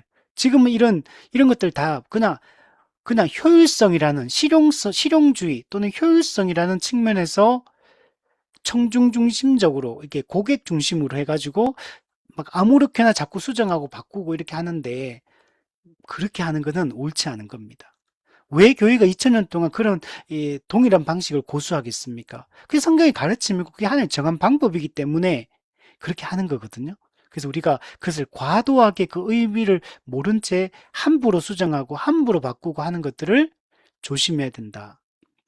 자, 159문 다시 보면 설교하기로 부름을 받은 사람들은 하나님의 말씀을 어떻게 설교해야 할 것인가? 자, 설교가 가장 중요하다고 했죠. 설교가 진짜 가장 중요합니다. 이 설교를 목회자가 잘하는 게 중요하고 성도들은 이 설교를 정말 귀하게 생각해야 돼요. 그냥 언제나 들을 수 있는 설교, 유튜브 들어가면 누구든지 들을 수 있는 설교, 1년에 52번 아니면 수요예배, 금요예배 막 100번, 150번 들을 수 있는 설교 이렇게 생각하면 안 돼요. 자, 밑에 보면 말씀의 사역에 부름을 받은 자들은 바른 교리를 가르치되, 우선은 바른 교리를 가르치려면 목회자가 바른 말씀으로 잘 준비가 돼야 돼요. 그래서 목회자는, 이 종교개혁자들은 이 목사 신학자, 목사는 성도를 가르치고 돌보는 사람인데 양떼 목자인데, 근데 신학자가 돼야 돼, 신학자.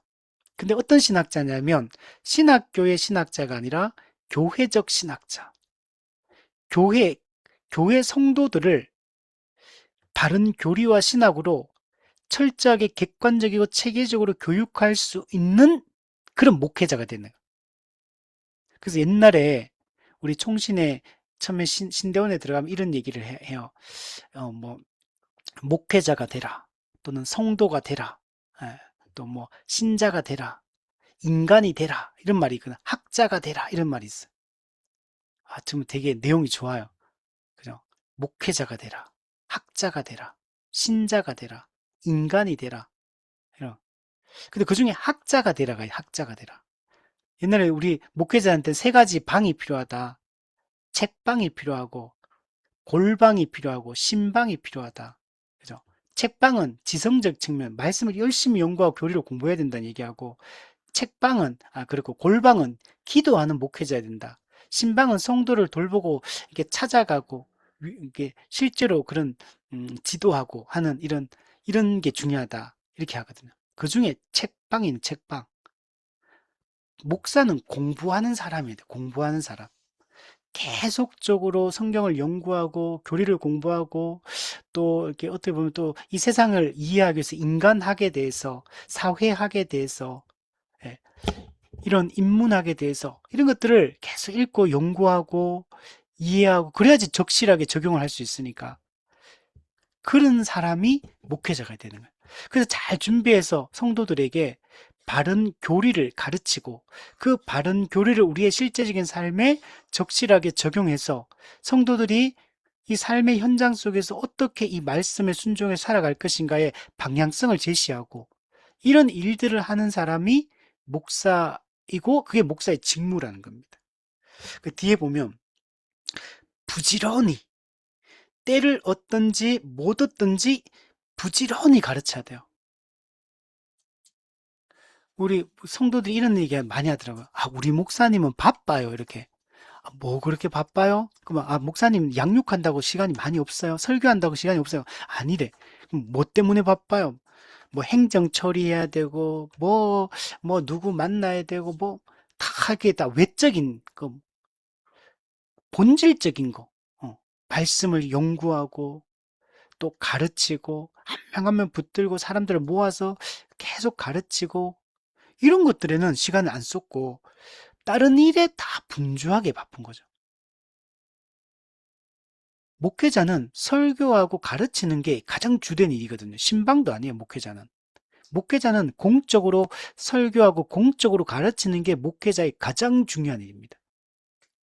그리고 당회에서, 치리회에서 교회를, 전체적인 교회의 방향성을 잘 이제 통치, 정치를 하고 행정 이런 것들을 잘 이제 할 수 있도록 그런 토대를 만들고 이런 일들에 에너지를 쏟아야 되는 거죠.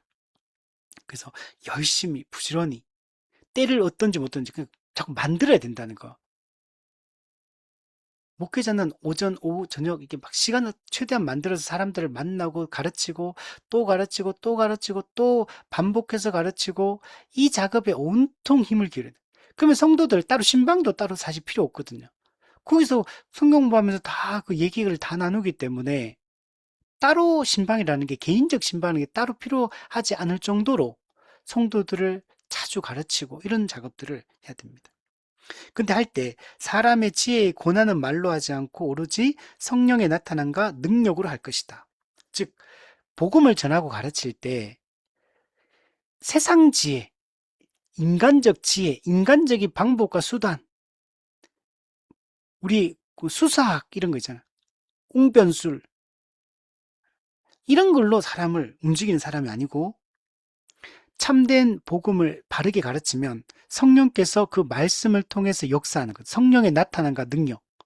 우리는 말씀을 올바르게 가르치면 성령이 역사하셔서 이 사람을 바꿀 거라는 그 믿음을 가지고 가르치는 거예요. 목회자가 하는 일은 그 사람을 바꾸는 작업을 하는 게 아니에요. 목회자는 사람을 못 바꿉니다. 말씀을 가르쳐서 목회자가 그 사람을 설득하는 것도 아니고 그 사람을 그 사람의 마음이든 생각이든 마음을 바꾸는 게 아니에요. 그건 우리의 역할이 아니고 하나님의 역할이에요. 우리는 그냥 단지 가르치는 일을 하는 거예요.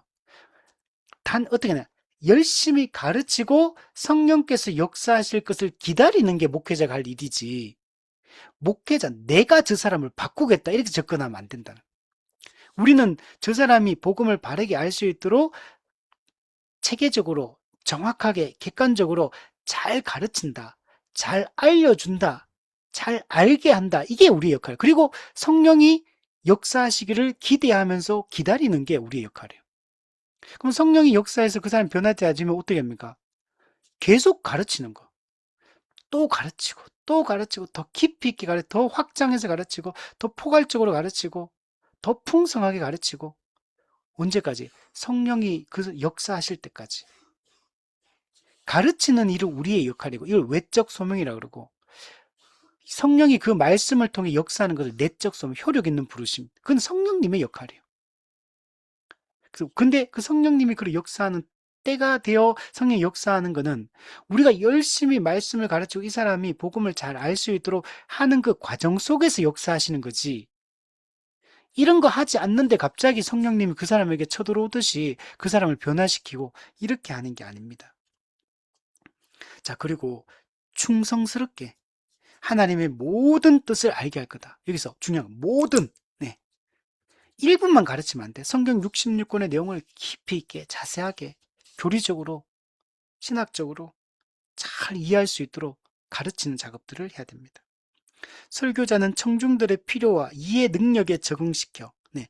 청중들의 필요가 진정으로 뭐냐? 뭐가 진짜 필요한 가르침인가? 그걸 잘 파악해서 가르쳐야 돼. 사람마다 조금씩 그 사람의 생각이나 상황에 따라서 좀 필요한 말씀이 있을 수 있잖아요. 그래서 청중들이 지금 이분에게는 어떤 말씀이 필요하다. 어떤 권면이 필요하다. 어떤 책망이 필요하다. 어떤 위로의 말씀이 필요하다. 그걸 잘 파악해서 그래서 딱 성도들과 대화를 목회자는 할 때 성경 말씀이 그 사람하고 대화하다가 성경 말씀이 딱딱딱딱 떠올라야 되는 거예요. 아, 지금 이 성도가 이런 상황이구나. 이분을 어떻게 믿음을 굳건하게 세울까? 그럼 어떤 말씀으로 위로나 권면을 할 것인가? 그러니까 이게 생각이 나야 돼. 그러니까 평상시에 성경 연구를 열심히 하지 않고 열심히 교리 공부를 하지 않으면 성도들이 이야기를 들어도 해줄 말이 성경적인 대답이 생각이 안 나요. 영적으로 흐려 있는 상태이기 때문에 그래서 목회자는 늘 말씀과 교리적으로 계속 공부하고 준비하고 계속 묵상하고 그리고 성도를 위해서 기도하면서 그러면 성령께서 어떤 이야기를 들을 때 그 사람에게 어떤 이야기를 해줘야 될지 마음에 떠오르는 생각들이 있거든요. 그러면 정확하게 적실하게 그 사람에게 꼭 필요한 말씀의 위로와 권면과 책망의 말씀을 하면 그 성도가 바르게 설 수 있게 되고 위로를 받게 되고 또는 책망을 받아 돌이키게 되고 이런 일들이 일어나게 되는 거죠. 자, 그리고 설교자는 청중들의 필요와 이해 능력 또 이해하는 정도에 따라서 달라져야 되는 거예요. 그러니까 똑같은 방식으로 가르치면 안 돼요. 그 사람이 지적인 일단 이미 기존에 알고 있는 배경 지식도 다르고 성경에 대한 이해도 다르고 또 각 사람의 또 특징이 또 있고 또 관심사가 있고 이해도도 달라요. 그러면은 예를 들면 어떤 아주 좀 되게 교리적인 용어 이런 거 사용해도 잘 알아듣고 빨리 파악한 사람한테는 빨리 그렇게 하는 게 좋아요. 근데 그걸 못 알아듣는데 그런 용어를 써버리고 그런 방식으로 논리를 전개하면 못 알아듣거든요. 논리 자체를 못 따라오거든요. 그분에게는 그러면 그분에게 들리도록 그분에게 맞게끔 똑같은 복음을 설명하더라도 그 사람에게 이해되도록 설명을 해줘야 되는 거죠. 적절한 문장, 표현이라든지 또는 그 비유, 뭐, 설명 방식 이런 것들을 적절하게 사용해서 그 사람이 복음이 들리도록 하는데 목회자는 힘을 써야 됩니다. 그리고 열렬히, 열렬히 하나님과 그의 백성의 영혼에 대한 뜨거운 사랑으로 설교해라. 그죠? 이게 중요한 것 같아요. 설교자가 그냥 성도에 대한 사랑이 없이도 그냥 일하듯이, 그 형식적으로 설교도 가능한 것 같아요. 제가 해보니까. 마음이 안 담긴 상태에서 또는 뭐 성도에 대한 원망과 분노를 품고도 설교할 수 있거든요. 근데 그거는 아닌 것 같아요. 그래서 성도에 대한 뜨거운 사랑으로 설교해야 된다. 그리고 성실히, 성실해야 된다. 그래서 예전에 어떤 목사님이 그런 얘기 하시더라고요. 우리가 오랫동안 설교해야 되고, 은퇴할 때까지 설교해야 되는데, 주일 예배 설교 준비하듯이 새벽 기도를 그렇게 설교하면 나중에 지쳐서 못한다. 그래서 새벽 기도 설교는 좀 대충대충 좀 간단하게 하고, 주일 설교는 좀 열심히 하고, 수요 예배는 그보다 조금 적게 하고, 뭐 이런 식으로 좀 에너지 분배를 해서 이렇게 하라고 얘기를 하더라고요. 그래서 그때 들으면서 이제 다른 분하고 대화를 나누면서, 야, 저게 맞나? 이런 생각이 들더라고요. 그게 아닌 것 같아요. 제가 생각할 때는 어떤 설교든 누구에게든 항상 최선을 다해서 항상 준비하고 내가 할 수 있는 최대한의 오늘이 마지막 설교다. 오늘 새벽 기도가 마지막 설교다. 그런 마음으로 이제 설교를 준비하고 물론 그거는 자기가 시간 배분을 잘해서 해야겠죠. 뭐 이게 뭐 각 사람은 다를 테니까 어쨌든 모든 설교를 마지막 설교인 것처럼 준비해서 하는 게 맞다. 성실히 그리고 하나님의 영광을 위해서 그리고 성도들의 회개를 위해서 또 그들의 건덕을 위해서 그들의 구원을 목표로 삼고 설교를 해야 된다. 설교의 목적이 분명하죠. 나를 내세우거나 내 주장을 관철시키기 위해서 내 뜻대로 그 성도들을 움직이기 위해서 이런 게 아니고 하나님의 영광과 성도들의 유익과 건덕을 위해서 우리가 설교를 해야 된다. 자, 마지막으로 설교를 듣는 자들에게 요구되는 것은 무엇인가? 설교를 듣는 자들도 되게 중요합니다. 설교하는 사람도 중요하지만 듣는 사람이 진짜 중요해요.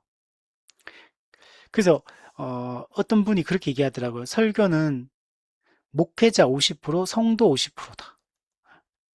그러니까 목회자는 물론 그렇게 생각하면 안 됩니다. 목회자는 설교가 100% 목회자에게 달려있다는 생각으로 설교를 준비하고, 성도들은 목사님이 아무리 설교를 잘 준비하더라도 내가 안 들으면 안 된다는 생각으로, 그래서 내가 100% 열심히 들어야 이 마음으로 들어야 되고, 근데 그러니까 둘 다 중요하다는 얘기죠. 음. 어느 한쪽에만 책임이 있는 문제가 아니라는 거죠. 자, 그래서 설교를 듣는 자들에게 요구되는 것은 부지런함과, 부지런히 설교를 찾아서 들어야 돼요. 설교를 듣는 자리를 찾아와야 돼요.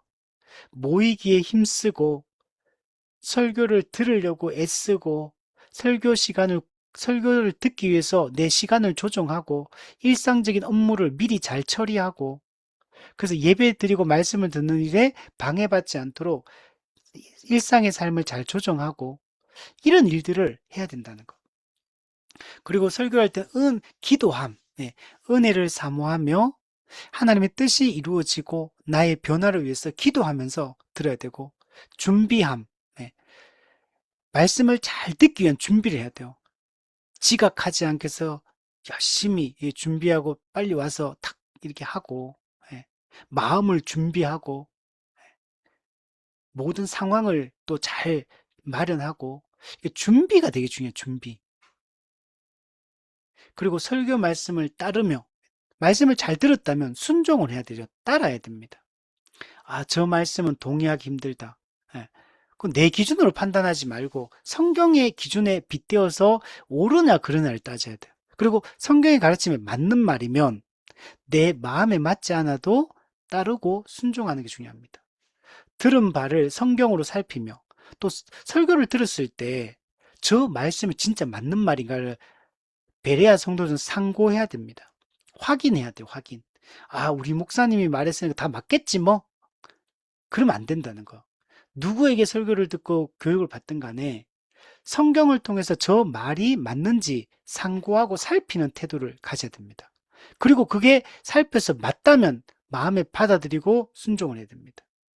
또한 진리이면 설교의 내용이 진리가 맞다면 믿음과 사랑과 온유함과 준비된 마음으로 하나님의 말씀을 마음에 받아들여야 된다. 네. 믿음으로 말씀을 받아들이라. 사랑으로 말씀을 온유함으로 말씀을 받아들여라. 어떤 사람은 내 마음에 안 맞다고 이게 거부하는 사람 있잖아요.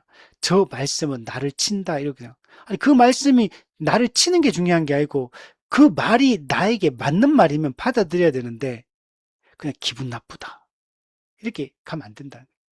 우리는 겸손한 태도로 순종하겠다는 태도로 말씀을 드려야 됩니다. 그게 그 말씀이 상고하고 살펴서 옳은 말씀이라면 성경적으로 우리는 그 마음이 나를 아프게 하고 책망하는 말씀이라 하더라도 받아들여야 되는 거죠. 또한 우리는 말씀을 들었을 때 깊이 묵상하는 게 중요합니다. 그 말씀을 곱씹어 보고 생각하고 이런 과정이 필요하고 또 그 말씀을 참고하며 그 말씀을 내용을 가지고 또 우리 일상의 삶을 살아가고 또 어떻게 살아가야 될지 우리가 그 말씀을 기준으로 또 잘 생각하고 그들의 마음속에 숨겨두고 마음에 깊이 새겨 놓으라는 거. 잊어버리지 말라. 성경책에다가 조금 아주 나 마음에 와닿는 말씀들 성경책에다 다 기록해 놔는 거야. 다 잊어버리지 않도록. 제가 그 새롭게 하소서를 자주 듣는데 거기 보면 그 여자 그 게스트 그 돕는 그 여자 그 연예인 나오는데 그 연이엘이라고 그 자매가 나오거든요. 야, 이 자매가 예전에 자기 성경책을 보여주면서 그 성경책에 기록한 내용들을 쭉 보여주더라고요. 제가 되게 은혜 받았어요.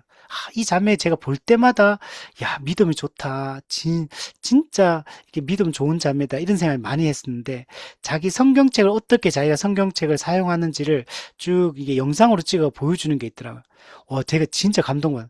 정말 이분은 말씀을 사랑하는 사람이구나. 그 한 말씀 한 말씀도 잊지 않기 위해서 그 성경책에다가 그 앞뒤 뭐 본문 안에도 그렇고 뒤에도 그렇고 중요한 말씀들을 잘 이렇게 정리해서 기록을 다 해놨더라고요. 그런 책이 몇 권이나 된다 하더라고요. 그러니까 진짜 열심히 성경을 듣고 읽고 그 의미를 마음에 새기기 위한 노력들을 하는 것들을 봤거든요. 우리는 진짜 말씀을 마음에 깊이 새기기 위해서 생각하고 묵상하고 방법을 찾아야 되는 거죠. 자, 그리고 그들의 생활에 그 말씀의 열매가 맺혀야 한다. 네. 제일 중요한 거죠. 말씀을 듣고, 우리 야고보서 말씀에 듣고 실천하지 않는 자는 예, 자기 얼굴을 보고, 자기 얼굴에 묻은 것 보고 안 고치는 사람과 똑같다. 헛것이다. 예, 그거는 거짓이다. 예. 말씀을 들었다면 행하는 자가 되어야 된다. 말씀을 듣고 실천하는 자가 되어야 된다. 그래서 열매를 맺어야 된다. 그죠? 말씀이 정말 살아있고 운동력이 있고 우리의 삶을 변화시키고 우리의 삶의 방향성을 바꾸고 우리의 태도와 우리의 지성과 우리의 의지를 새롭게 하고 하는 이런 일들이 말씀을 통해서 이루어지는 게 중요한 거죠. 그래서 우리가 이 말씀이 하나님 주신 가장 중요한 이 은혜의 방편이다.